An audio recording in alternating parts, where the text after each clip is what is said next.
How long have you had these droids? About 3 or 4 seasons. They're up for sale if you want them. Let me see your identification. You don't need to see his identification. You don't We need don't to need see his identification. These aren't the droids you're looking for. These aren't the These aren't droids we're you're looking for. He can go about his business. He can go about his Go business. about your business. Move along. Move along. Move along. Move along. Were that all negotiations that simple? The Master Jedi Knight trick. Now, I have tried this with friends and with family, and I have to say, with all my faith in the Force, it hasn't quite worked.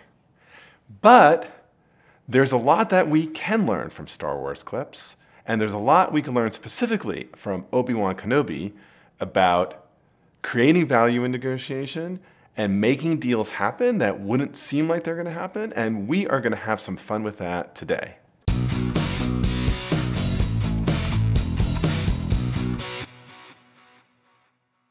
So this is Negotiation Expert Reacts to Star Wars Episode 4, A New Hope, my absolute favorite movie of all time. You might be wondering, what does a negotiation expert have to say about Star Wars?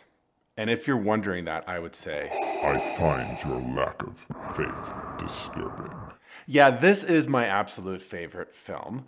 And I am Bob Bordone. I'm a senior fellow at Harvard Law School, a lover of all things Star Wars, and someone who's written and taught a lot about negotiation and can pretty much name all the scenes in Star Wars, particularly the first 3, by heart. We're going to go now to Tatooine. Han Solo.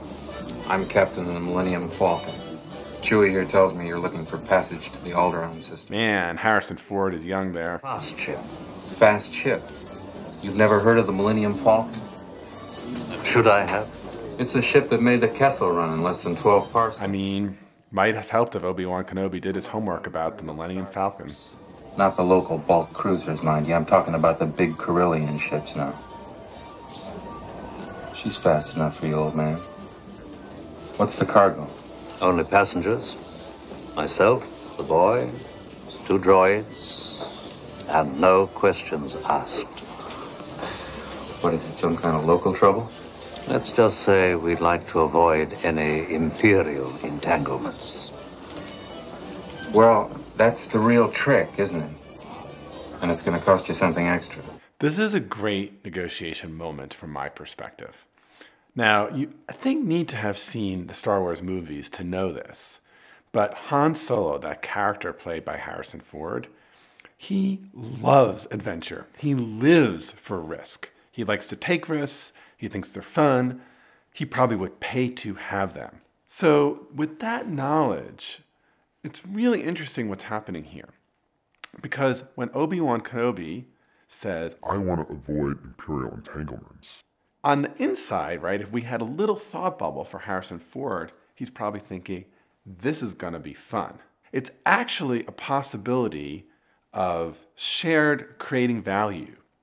But what he actually does is he uses it to claim value in negotiation. He says that is going to cost something extra.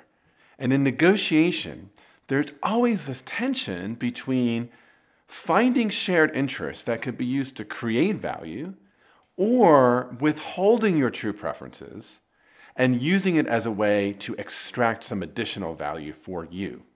That's clearly what Han Solo is doing here. By the way, it's really interesting at the beginning of this negotiation, Han Solo introduces himself. He introduces Chewbacca, who is a creature, a Wookiee of few words, one may notice. Obi-Wan Kenobi, Luke Skywalker, they don't introduce themselves. And Han doesn't ask what their name is. And in fact, he refers to them as old man. And then Obi-Wan Kenobi says the boy. Interesting what to make of that from a negotiation perspective. But I would say that doing a little bit more of relationship building, like asking people's names, might be pretty helpful. 10,000, all in advance. 10,000? We can almost buy our own ship for that. But who's gonna fly it, kid? You? You bet I could. I'm not such a bad pilot myself. We don't have to sit here and listen. We can pay you 2,000 now, plus 15 when we reach Alderaan. 17, huh? Okay, you guys got yourselves a ship. We'll leave as soon as you're ready. Docking Bay 94. 94. So the other thing I love about this clip, right? I just talked about how information could be used to claim value. But what we also see here are really interesting ways that negotiators actually create value, and specifically the way they create value out of differences between them. So let's take the first example. Han Solo says 10,000 all up front. Luke Skywalker basically says, We don't have to listen to this. and then Han Solo says, Yeah, but who's going to fly the ship? so one area where we see value being created, and that we should always look for value in a negotiation, is a difference between resources and capabilities. So Han Solo has two things that Obi-Wan and Luke don't have. One is the ship, but the other, which is equally important, is the ability to fly the ship. And whenever I'm trying to create value in a negotiation, I look for differences in resources and capabilities between the parties. But then you see the second thing happen, right? Because it turns out that Obi-Wan and Luke, they don't have 10,000 right now. So that might suggest that there's no deal to be made, right? Let's go find another ship. Let's go find another pilot. But Obi-Wan, wise as he is, as we all know, actually finds another way to create value in negotiation. Because what he says is, we can give you 2,000 now and 15,000 when we get to Alderaan. So where's he creating value? He's creating value around what we call differences in time preferences. And what we see in this negotiation is Han Solo using that difference in risk preference, not as a way to create value, right, but as a way to claim value. He doesn't say, you want to stay away from the Empire, and I love adventure, this is a match, and even though that is true. Instead, what he says is, You want to stay from the Empire, and I don't like risk, so I have to charge you more.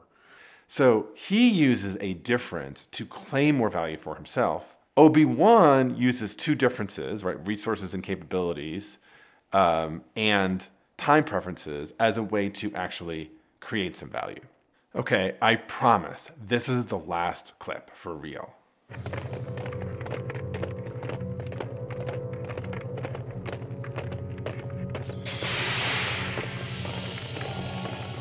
Darth Vader, only you could be so bold. Darth Vader, only you can be so bold. It is amazing open to negotiation. Here, like the two titans of the universe are meeting in a high stakes diplomatic negotiation. That is one of the best movie clips of all time. Only you could be so bold. The Imperial Senate will not sit still for this. When they hear you've attacked a diplomatic... Don't act so surprised, Your Highness. You weren't on any mercy mission this time. Several transmissions were beamed to the ship by rebel spies. I want to know what happened to the plans they sent you. I don't know what you're talking about. I mean, so Leia makes a reference to what we would in negotiation call outside criteria or norm, specifically the Imperial Senate. And in this way, it can look like a really good negotiation move. I want to suggest, as much as I love Leia, that there are a bunch of reasons why it might not actually be particularly persuasive. So at this point, the Imperial Senate is essentially powerless. So referencing something that actually has no enforcement capability probably doesn't mean that much. But the second thing, and this is really important in negotiation, it goes to this idea of understanding and trying to see the world from the perspective of the other side. And all you need to know is that Darth Vader here, even if the Imperial Senate at this point had some kind of enforcement capability, he doesn't find it persuasive at all. He doesn't really care what the Imperial Senate says, because at this point he's on a quest. So Vader here also makes a reference to an external criteria. What he basically says is, what you did was illegal because you are part of the Rebel Alliance and you're transmitting plans illegally. So don't make it seem like you're on legitimate business either. So in some sense, there is this interesting argument. Both sides are saying you are illegitimate, you're acting outside the bounds of what is appropriate. And usually when a negotiation has turned to basically who has done more wrong, this is not a particularly good sign that some kind of consensus is going to be reached. Happened to the plans they sent you? I don't know what you're talking about. I'm a member of the Imperial Senate on a diplomatic mission to Alderaan. You are part of the Rebel Alliance and a traitor. Take her away! And of course, we always have to remember, whenever there's a negotiation, we're always operating in the background of power. And power can occur in kind of a overall global sense, right? Who has more legitimacy, who can bring more resources to bear, but then it's also immediate. And in this immediate case, with stormtroopers surrounding Leia, pretty clear Vader has the power here. So this is a negotiation that's going to be a big to be continued in this movie. Actually, not just in this movie, but for the 5 movies that follow. Okay, so thanks for hanging out with me watching Star Wars. I'm not going to promise we're done with Star Wars, but we're done with Star Wars for now. I'm Bob Bordone. Thanks for hanging out with me, and let's keep negotiating. And oh, by the way, don't forget to like, subscribe, and hit the bell so you don't miss out on any more content. Stick here as I have another video where I'm going to break down Ted Lasso with Mended Light. Here's a Ted Lasso video.